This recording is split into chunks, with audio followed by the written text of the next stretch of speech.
Assalamualaikum warahmatullahi wabarakatuh. Innal hamdalillah nahmaduhu wa nasta'inuhu wa nastaghfiruh wa na'udzu billahi min shururi anfusina wa sayyiati a'malina. May yahdihillahu fala mudilla lahu wa may yudlil fala hadiya lahu. Asyhadu an la ilaha illallah wahdahu la syarika lahu wa asyhadu anna Muhammadan abduhu wa rasuluhu la nabiyya ba'dah.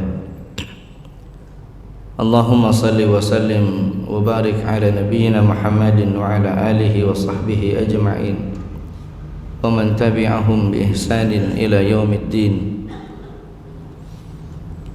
Amma ba'du, faqala Allah subhanahu wa ta'ala: ya ayyuhalladzina amanu taqullaha ittaqullaha haqqa tuqatih wa la tamutunna illa wa antum muslimun. Ayyuhal ikhwah, a'azzani Allah wa iyyakum. Alhamdulillah, segala puji bagi Allah Subhanahu wa taala. Kita bersyukur atas segala nikmat dan karunia, hidayah Allah dan taufiknya, sehingga pada kesempatan di subuh yang indah ini Allah perkenankan kita untuk hadir di majelis ilmu di tempat yang mulia, duduk bersama dengan orang-orang yang dimuliakan Allah Subhanahu wa taala. Salawat dan salam semoga senantiasa tercurahkan kepada junjungan kita Nabi Muhammad sallallahu alaihi wasallam, kepada keluarga beliau, sahabat dan segenap pengikutnya yang senantiasa meniti jejak langkahnya hingga akhir zaman.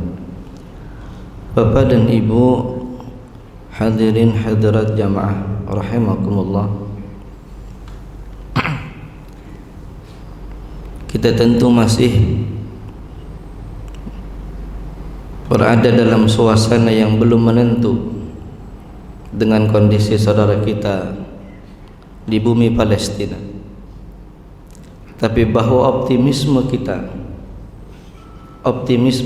harus terus kita pupuk di tengah gempuran media mainstream yang selalu memberitakan kekalahan, kehancuran, keporak-porandaan, derayan tangisan, luka yang tak berkehabisan, korban jiwa yang terus-menerus bertambah setiap jamnya, boleh jadi akan membuat kita berputus asa dari rahmat Allah Subhanahu wa taala. Karena itulah maka di antara bentuk amalan hati yang tinggi nilainya di sisi Allah Jalla wa Ala adalah kita senantiasa berprasangka baik kepada Allah, berhusnuzan kepada Allah dan kepada sesama manusia, kepada sesama kaum muslimin. Belakangan memang muncul narasi-narasi yang seolah-olah lagi dan lagi membuat kita kehilangan harapan untuk kemerdekaan. Beberapa di antaranya bahkan di media sosial masif dalam kurun 1 pekan terakhir dengan kalimat yang tidak terlalu berbeda. Kurang lebih kalimatnya begini, kalau Bapak dan Ibu pun menerima narasi yang sama: sulitlah merdeka, wong Hamas dan Fatahnya saja masih belum akur jua. Sulitlah kita mendapatkan kemenangan baik diplomasi maupun peperangan, karena toh internalnya saja masih berkonflik tak berkesudahan. Bapak dan Ibu jamaah dimulakan Allah, kalimat ini terkesan memang menjadi sebuah otokritik bahwa persatuan adalah di antara prasyarat untuk meraih kemenangan. Itu benar. Tetapi kita juga jangan sampai, atau boleh jadi ini bagian dari jebakan opini yang sedang dibangun secara global untuk terus membuat kita merasa tidak mungkin ada jalan kemenangan. Kita harus belajar dari pengalaman bangsa dan negara kita yang merdeka ini bahwa ketika kita melakukan pembelaan terhadap tanah air ini, maka di antara strategi militer dari sekian banyak strategi militer dunia yang dipakai oleh bangsa kita dalam mempertahankan dan memerdekakan dari satu bentuk penjajahan adalah strategi gerilya. Strategi gerilya diambil dari sekian banyak strategi militer dunia, apakah itu kontinental, apakah itu strategi kamikaze, apakah itu strategi yang lain. Kenapa ini dipilih oleh bangsa kita? Karena di antara pilihan yang paling logik, manakala satu perlawanan dilakukan dengan kondisi yang tidak seimbang, jumlah musuh yang jauh lebih banyak, kekuatan senjata yang jauh lebih masif, yang lebih besar, dan seterusnya, maka perlawanan yang paling efektif, yang paling memungkinkan dan yang paling mematikan untuk bisa menghabisi musuh satu demi satu dalam keadaan dengan segala keterbatasan adalah strategi perang gerilya. Dan itulah yang dilakukan oleh bangsa kita beberapa kali. Hampir semua pertempuran kita menggunakan strategi gerilya, kecuali satu strategi puputan yang dilakukan oleh Gusti Ngurah Rai di Bali. Selebihnya menggunakan strategi gerilya. Di Ponorogo, Cut Nyadin, Tuanku Imam Bonjol, bahkan dalam perang Padri, dan seterusnya, ya, kurang lebih demikian. Termasuk Pangeran Antasari. Ketika Belanda memahami bahwa strategi yang digunakan adalah strategi gerilya, maka musuh pun akan melakukan counter attack, melakukan strategi militer untuk menangkis strategi ini, apa yang disebut dengan kontra gerilya. Apa yang dilakukan oleh Belanda pada saat itu, satu di antara kontra gerilya yang efektif, karena gerilya itu tidak akan mungkin dilakukan oleh satu pasukan kecuali ia dekat dengan rakyat. Gerilya hanya akan berhasil manakala pasukan yang melakukannya itu memiliki kedekatan emosional dan kepercayaan penuh oleh rakyat. Maka apa yang dilakukan oleh Belanda untuk menangkis strategi gerilya ini adalah satu di antaranya strategi yang dikenal dengan divide et impera, dengan strategi pecah bambu, belah bambu, memecah. Maka kalau kita melihat hari ini, itulah yang dilakukan oleh Zionis Israel. Kita harus pahami ini, bahwa jika memang benar Hamas dan Fatah belum bersatu karena ada perbedaan pandangan, Fatah berpatokan pada hasil 67 yang memberikan peta Palestina dan Israel berbagi wilayah, dengan Palestina ibu kotanya adalah Yerusalem. Itu yang mereka perjuangkan. Sedangkan Hamas tidak sejengkal pun mereka memberikan tanah kepada penjajah. Itu perbedaan yang mencolok. Fatah yang dulunya bernama PLO, Yasir Arafat, sudah dibentuk sejak tahun 67.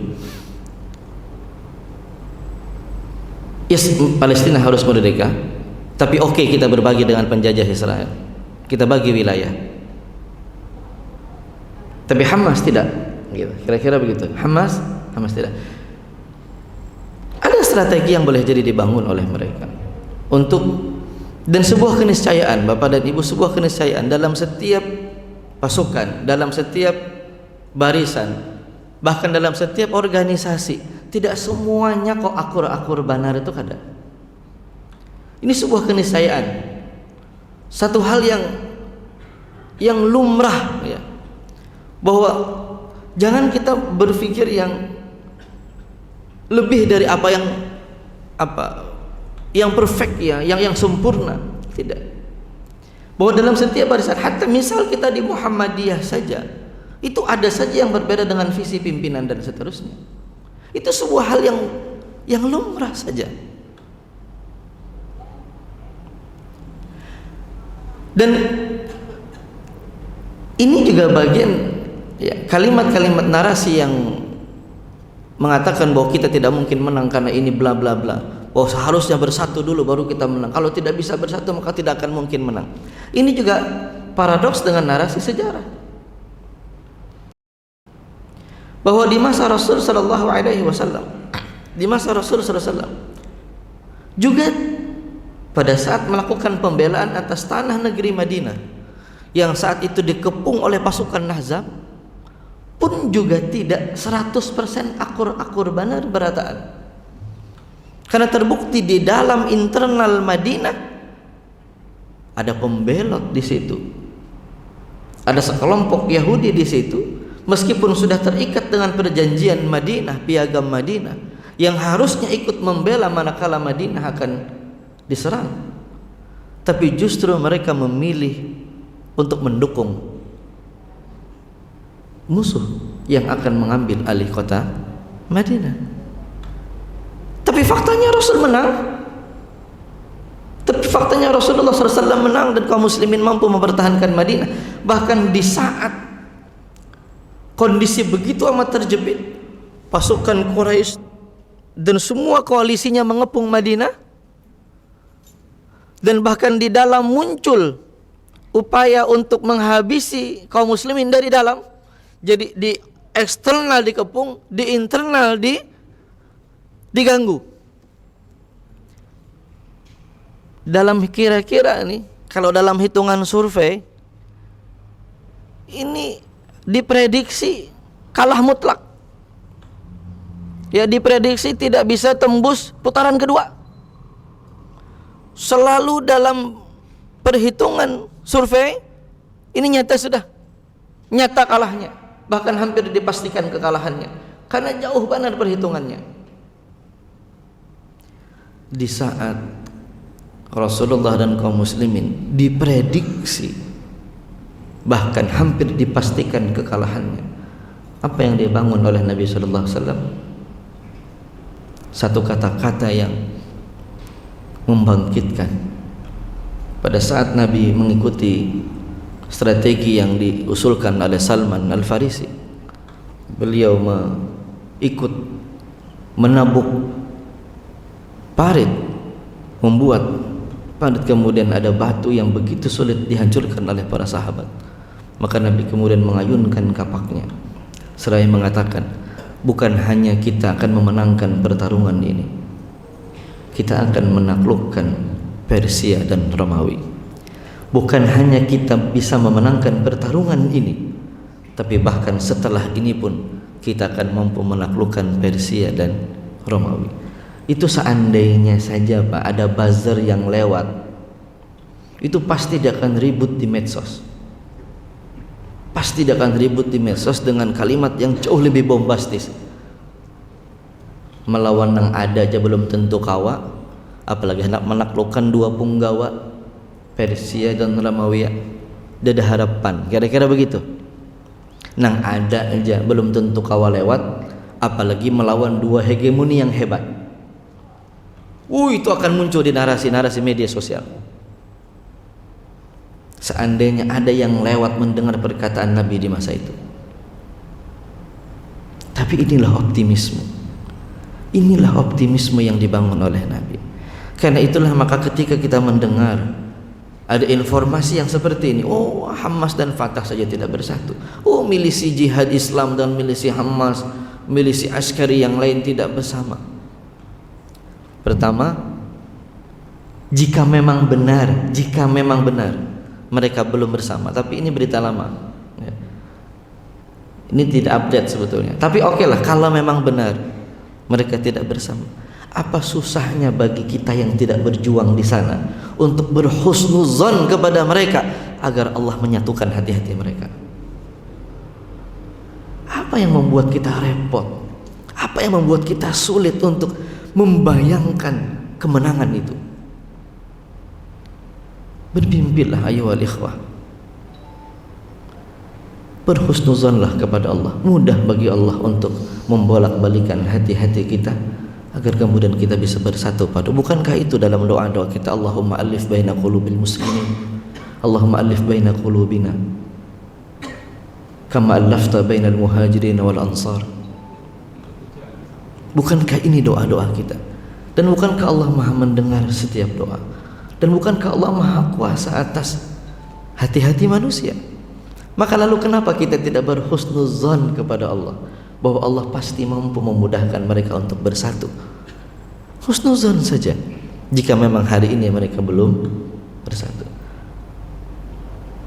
Dan apa yang kita lihat hari ini justru ditampakkan yang sebaliknya dari apa yang dinarasikan di media sosial dalam satu pekan belakangan. Saban kali umat ini merasa terjepit, saban kali kita hampir kehilangan asa atas semua yang terjadi di Palestina, dentuman, rudal, masuknya mereka ke Gaza katanya dan seterusnya. Tiba-tiba muncullah sosok yang selalu kita nantikan, Abu Ubaidah, dengan gaya bicaranya yang menggugah, selalu menghadirkan optimisme di antara kita. Setiap kali Abu Ubaidah datang rilis videonya, entah itu melalui Al Jazeera Arab ataupun yang lainnya, selalu ada getaran optimisme yang bangkit di hati-hati kita. Pokoknya saban kali Abu Ubaidah merilis sebuah rekaman video pidatonya, itu hari ini justru ditunggu dan dipercaya oleh semua masyarakat, bahkan oleh penjajah sekalipun. Kalimatnya selalu bernada optimisme. Bayangkan ketika kita kemarin Pak sempat kehilangan kontak 37 jam dengan Palestina karena diputusnya internet, diputus semua saluran media. Kita gelap, kita tidak tahu apa yang terjadi di bumi Palestina dan apa yang terjadi dengan saudara-saudara kita. Begitu internet aktif, yang muncul pertama adalah wajah Abu Ubaidah. Apa yang dikatakan? Pejuang baik-baik saja. Kami telah menghancurkan 36 tank musuh. Kami telah menghancurkan A, B, C dan seterusnya. Itu yang membuat kita bahagia. Ada optimisme yang terus dia munculkan. Lihat video yang mereka buat. Bagaimana sebelum peristiwa 7 Oktober mereka membuat video dari Ilamul Askari, disampaikan kami bersama 12 milisi bersama melakukan latihan militer bersama. Bukankah itu menggembirakan kita bahwa hari ini mereka tidak lagi terpecah belah dalam satu kelompok, melainkan berada dalam satu barisan yang sama. Innallaha yuhibbul ladzina yuqatiluna fi sabilihi shaffa ka'annahum bunyanun marsus. Sungguhnya Allah mencintai satu barisan yang berjuang dalam satu barisan, layaknya mereka bangunan yang kokoh berdiri. Mereka merilis bahwa perhatikan kami wahai dunia, wahai kaum muslimin yang meragukan kebersamaan kami, lihat kami melakukan latihan militer bersama.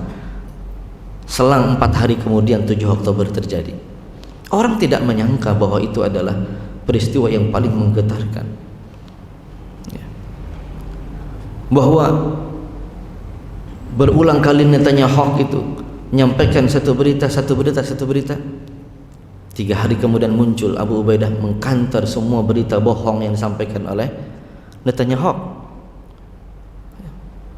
bahwa mereka yang mengatakan sudah menghabisi ini dibalas dengan video dan seterusnya, bahwa mereka menyembelih anak-anak, mereka menghabisi orang-orang dewasa.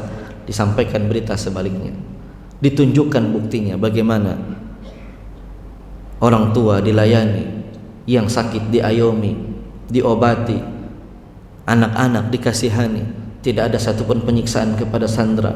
2 sandera dibebaskan dan tidak lagi mampu ditutup mulutnya untuk bicarakan kebenaran. Apa yang mereka saksikan sungguh di luar daripada apa yang mereka pernah bayangkan. Bagaimana baiknya mereka terhadap warga sipil.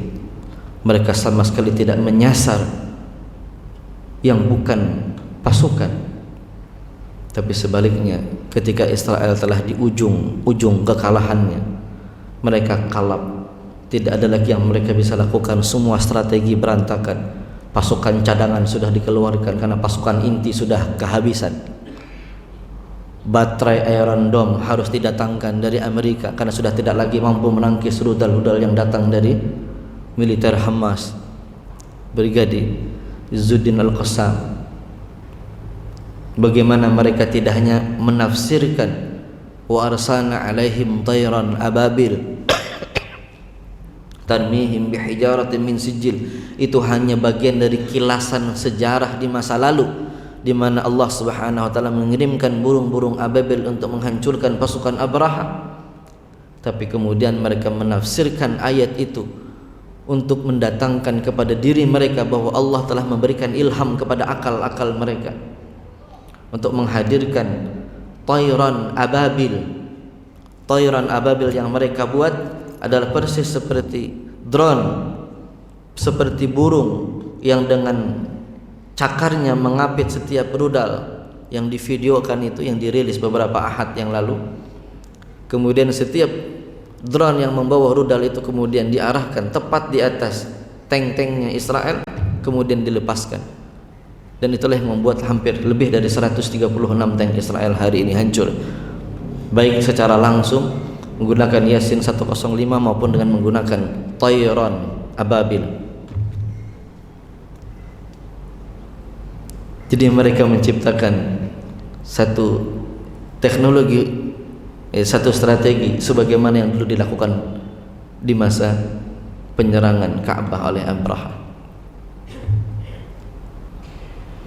Persis seperti burung di video itu, persis seperti burung yang kemudian melepaskan sijil, hijaratan min sijil.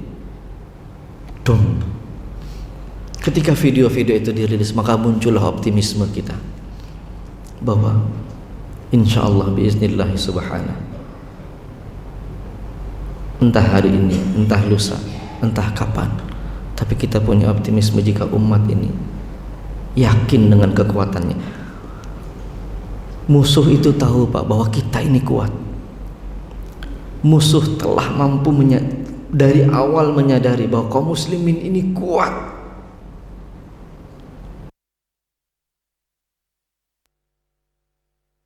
Singa pejuang.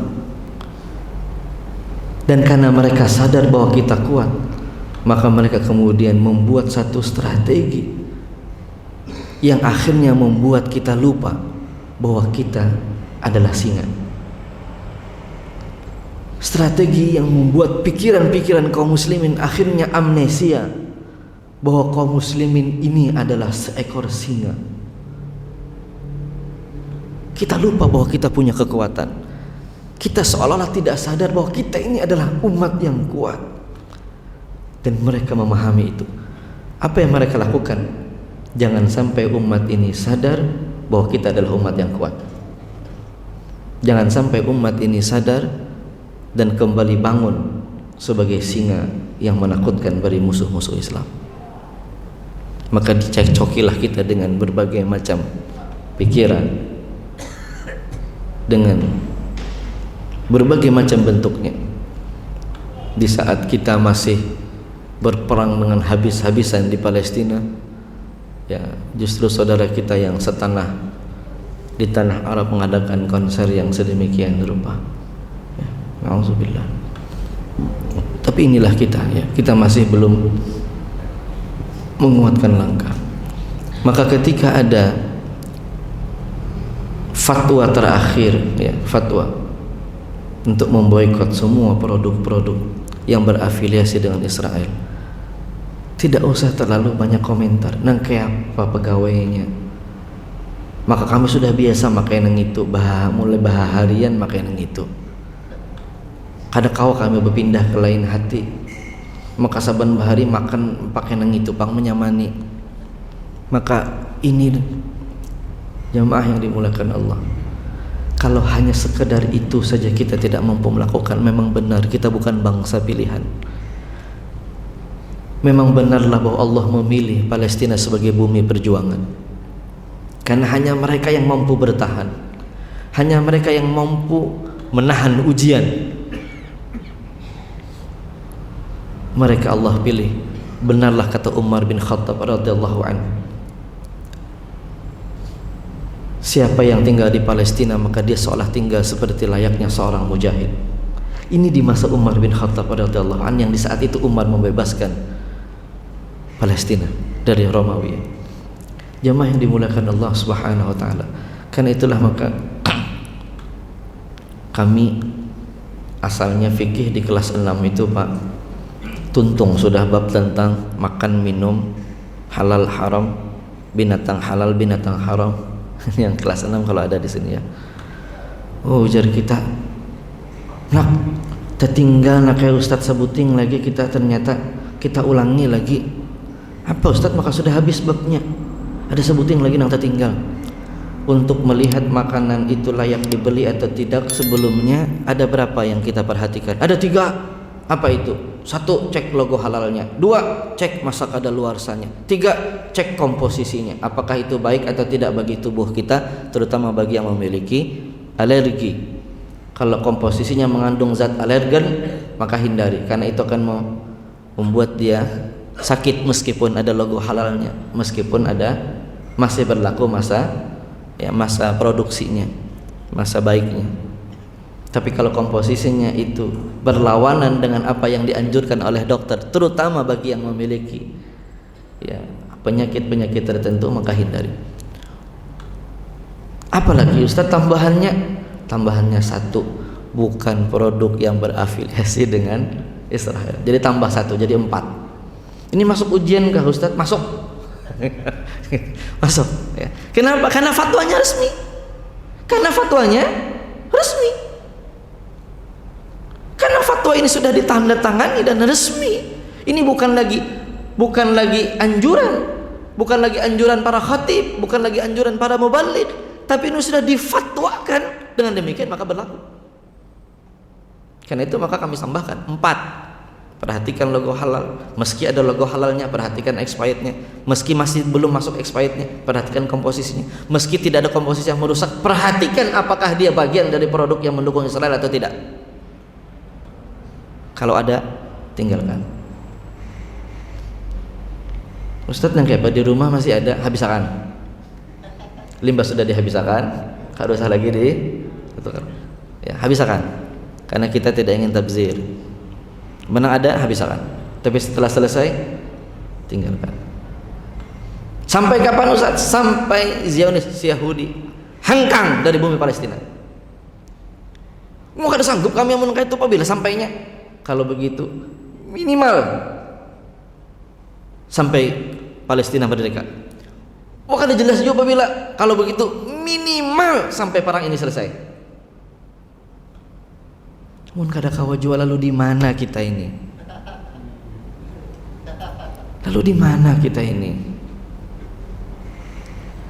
Nah, Allahu Akbar. Ayo ikhwah azanallahu wa iyyakum. Sebagai penutup ada satu ungkapan yang menjadi renungan bagi kita. Man dhanna anna Palestin tajaf faqad asa'a dhanna. Barang siapa yang menyangka bahwa Palestina telah berdarah-darah, maka sungguh ia telah salah dalam sangkaannya. Fa inna Palestin tabarra'ad dam li ummati asbahat naqisud dam. Karena sesungguhnya Palestina sedang berdonor darah bagi umat yang kehabisan darah. Siapa yang menyangka bahwa hari ini Palestina berdarah-darah, sungguh dia telah salah dalam sangkaannya. Karena sungguh orang-orang Palestina hari ini sedang berdonor darahnya untuk kita umat yang sedang kehabisan darah. Kita hari ini kehilangan. Maka Bapak dan Ibu jamaah yang dimuliakan Allah, di antara ketakutan yang paling ditakuti oleh Zionis Yahudi adalah ketika umat ini kembali sadar dan kembali berkomitmen untuk memperhatikan Masjidil Aqsa dan untuk membebaskannya. Ketika kesadaran itu muncul dari setiap individu kaum muslimin kembali, maka inilah yang paling ditakutkan oleh Yahudi Zionis. Karena hari ini kita lupa, hari ini kita amnesia. Maka manakala di setiap sudut, bahkan di bilik-bilik kamar, ketika seorang pemuda mengkaji Palestina, memikirkan bumi Palestina dan bagaimana kemudian langkah-langkah membebaskannya, maka inilah yang paling ditakuti oleh Zionis Israel hari ini. Karena itu Bapak dan Ibu jamaah yang dimuliakan Allah, yuk narasikan cerita-cerita Al-Aqsa ini kepada anak-anak kita. Ceritakanlah kepada keluarga kita, karena cerita inilah yang membuat kita memiliki pandangan untuk membela, memiliki kekuatan untuk membela, memiliki langkah perjuangan untuk menuju titik yang sama. Sampaikanlah kepada anak-anak kita bahwa bumi Palestina adalah buminya para anbiya. Tidak ada sejengkal tanah pun di bumi Syam yang tidak pernah disolati oleh para nabi-nabi kita. Bahwa disitulah Nabi SAW menjadi imam bagi seluruh nabi dan rasul sebelum mi'rajnya. Bahwa itulah yang menjadi titik akhir dari Isra'nya Nabi SAW dan titik awal dari mi'rajnya Nabi kita Muhammad SAW. Bahwa bumi Palestina adalah bumi yang diberkahi. Tuba di Syam, kata Nabi. Berbahagialah penduduk Syam, karena malaikat meletakkan sayap-sayap di atas penduduknya. Inilah bumi yang Allah berkahi, yang Allah sebutkan keberkahannya di dalam Al-Quran. Alladzi asra bi'abdihi lailan minal masjidil haram ilal masjidil aqsa alladzi barakna haulahu linuriyahu min ayatina. Ceritakanlah kepada anak-anak kita, karena cerita itulah bangsa kita ini kemudian merdeka. Ceritakanlah tentang kehebatan tokoh-tokoh kita, itulah yang membuat kemudian kita bangga. Negeri kita ini bisa berdiri dengan gagah karena cerita-cerita hebat para pejuangnya. Kita bangga dengan kekuatan militernya di Ponorogo. Kita menjadi bangsa yang bangga dengan kehebatan Cut Nyak-Dien, Malahayati, Tuanku Imam Bonjol, Sultan Hasanuddin, Pangeran Sari. Dengan cerita-cerita itulah kita berbangga menjadi orang Indonesia. Kita merasa hebat karena dulu punya Agus Salim dengan kemampuan diplomasinya. Kita merasa kuat karena ada seorang sosok Muhammad Nasir yang bahkan Kaisar Jepang ketika kematiannya mengatakan kematian Nasir lebih menakutkan bagi kami dari guncangan bom nuklir di Hiroshima dan Nagasaki. Kita punya tokoh-tokoh hebat yang kita ceritakan kepada anak-anak kita sehingga kita mampu berdiri tegak membela negara. Maka seperti itulah kita ceritakan bagaimana perjuangan Rasul dalam meniti pembebasan Palestina. Bagaimana Abu Bakar As-Siddiq mengirimkan ekspedisi untuk bisa membuat jalan menuju Palestina, dan bagaimana Umar bin Khattab memfinalisasi perjuangan di masa Rasul dilanjutkan di Abu Bakar dengan kemudian membebaskan bumi Palestina, dipimpin oleh seorang yang bernama Abu Ubaidah Al-Jarrah, yang namanya hari ini seperti multiverse, seolah-olah ada hidup kembali sosok sahabat meski tentu berbeda, tapi Abu Ubaidah hari ini selalu mengabarkan kepada kita akan berita-berita kemenangan. Bahkan Allah alam kalau memang benar ini perkataan dari beliau, meskipun ulun tidak melihat asli videonya, tapi kalau memang benar kita berharap dan demikianlah adanya. Jagalah wudhu kalian karena sesaat lagi kita akan salat di Masjidil Aqsa. Maka ikhwah, berhusnuzanlah kepada Allah. Allah akan hadirkan pertolongan kepada kaum muslimin dan bumi Palestina insyaallah akan kembali dibebaskan. Hadanallahu wa iyyakum ajma'in. Mohon maaf atas segala salah dan khilaf. Aqulu qawli hadza subhanakallahumma bihamdika asyhadu an la ilaha illa anta astaghfiruka wa atubu ilaik. Assalamualaikum warahmatullahi wabarakatuh.